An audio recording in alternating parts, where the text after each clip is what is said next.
Hello there, you beautiful people. Now, in the last video, you learned about the different ways that commands can handle input and output, and I seeded in your mind the concepts behind the most powerful abilities that the Linux operating system can give us: piping and redirection. Now, piping and redirection allow us to create sophisticated command pipelines and move data around our computer system with such unbelievable ease and flexibility that it's basically a superpower. So in this video, you're going to begin gaining superpowers by learning how to perform redirection in Linux, and later on in the next few videos, we'll be covering piping. But by the end of this video, you'll be able to redirect standard input, standard output, and standard error to your heart's content, and you'll feel much more like a computer genius already. So let's go ahead and get right into it. Okay, so our main friend for this video is going to be the cat command that we saw a bit earlier. Now, the cat command is used to concatenate or stick together multiple different files. You'll see how it works in more detail in a later video in the course, but the reason I'm using the cat command in this video is because it's a simple command that reads from standard input and writes to standard output, so it fits our purposes of learning redirection perfectly.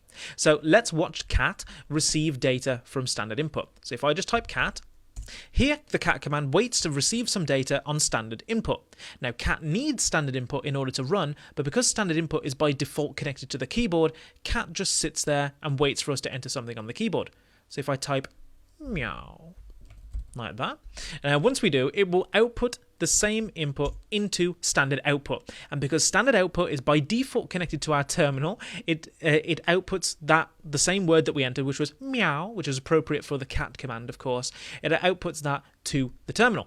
Now, in order to tell the cat command that standard input has finished, we need to press Control and C, and cat will stop listening, and we will have back control of our terminal, of our shell. Okay, so that's awesome. So what if I wanted to change where the standard output goes instead of having it come to the terminal?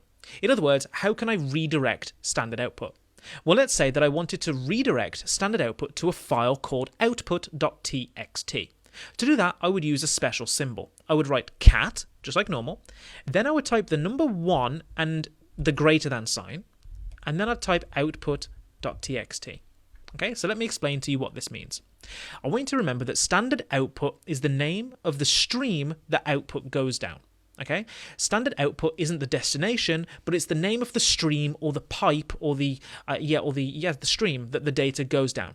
Now, every data stream not only has a name like standard output, standard input, or standard error, but it also has a number associated with it. Standard input is number 0, standard output is number 1, and standard error is number 2. Okay, so what we're doing here is we're changing the destination of where stream number 1 points. In other words, we are redirecting or changing the destination of standard output because standard output is number 1. So that's why we typed the number 1 and we said put data stream number 1 in output.txt. Okay, so instead of pointing the standard output stream at the terminal, which is where it points by default, we're pointing it towards a file called output.txt in our home folder. Now, when I run that, cat is still waiting for some input to run. So if I type Linux is amazing, okay, and press enter, we notice now that actually it didn't come back out to the terminal. And when I tell cat that standard input is finished, again by pressing Control and C, first thing we notice is that the command is no longer running, and as well, we also don't see any output. But if I click here to navigate to our home folder, so I click Files, and when that window opens up, if I navigate to our home folder, we now see a file called output.txt. And inside output.txt, if I open it, we see the text, Linux is amazing. How cool is that? Now, because standard output is usually what you want to redirect, Linux makes it so that you don't actually even need to put the number 1. So if I just if I just delete output.txt, I just press the delete key on my keyboard, you don't actually even need to put the number 1 in this symbol here. So actually, if I just do cat, then the greater than sign and output.txt, okay, and I enter Linux is amazing, okay, and output it, and then I press Control and C to stop the command, you can see that we basically get the same result. Output.txt has been created, and inside there is Linux is amazing. So that's a nice shortcut. You don't have to put the number 1 there, but it's useful to understand that for when you actually come to redirect the other data streams. Now, you might be wondering about the spacing. So let's take the long form again. The long form is cat1 greater than and then output.txt. Okay, but I couldn't add, so I could write it like this, I could get rid of the space there, and that would be fine. But I couldn't add a space between the 1 and the greater than. Okay, so I couldn't like do that, have a space in between there, because this has to be all one symbol. That wouldn't work. Okay, but this would. I could have, I could close the gap there, so this symbol is preserved. But I can have a space after it between that and output.txt. This is fine. This is fine. This is not fine. Okay, does that make sense? But yeah, just remember that the shell is interpreting what we write. The shell is looking for 1 greater than or just greater than as a symbol, and it has to find that symbol in order to understand what it wants us to do. So if we break up 1 greater than with a space, now it no longer works because the shell isn't looking for that. Okay, awesome. So let's try adding more text to the file. Let's try and add the text wow, so that it says Linux is amazing and then wow. Okay, so if we do that and we type wow, and then press Ctrl-C to stop.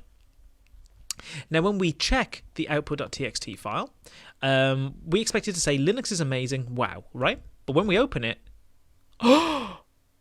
it just says the word wow. What happened to the text that says Linux is amazing? Well, redirection by default will remove everything in a file before writing to it. The fancy word for that is called truncation. But basically what happened is Linux emptied our file and then wrote wow to it. Well, that's kind of annoying. So how can we write to a file again using redirection without truncating it?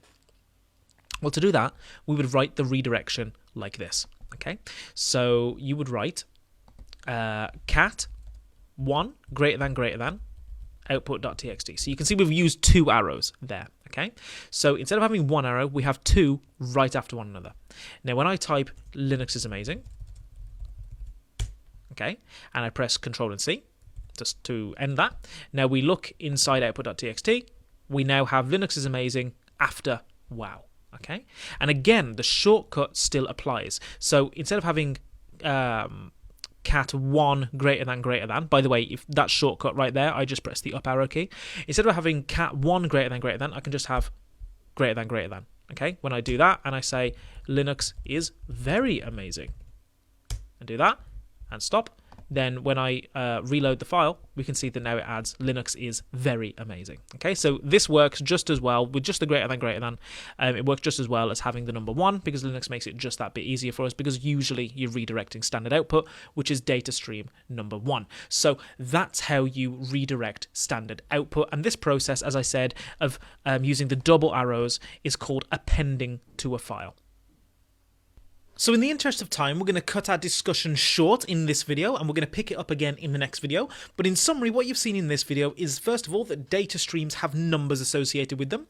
Data stream number 0 is standard input, data stream number 1 is standard output, and data stream number 2 is standard error.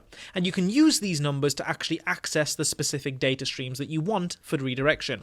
Now, in this video, you've seen how to redirect standard output, which is data stream number 1, and it's probably the one that you will be using most of the time.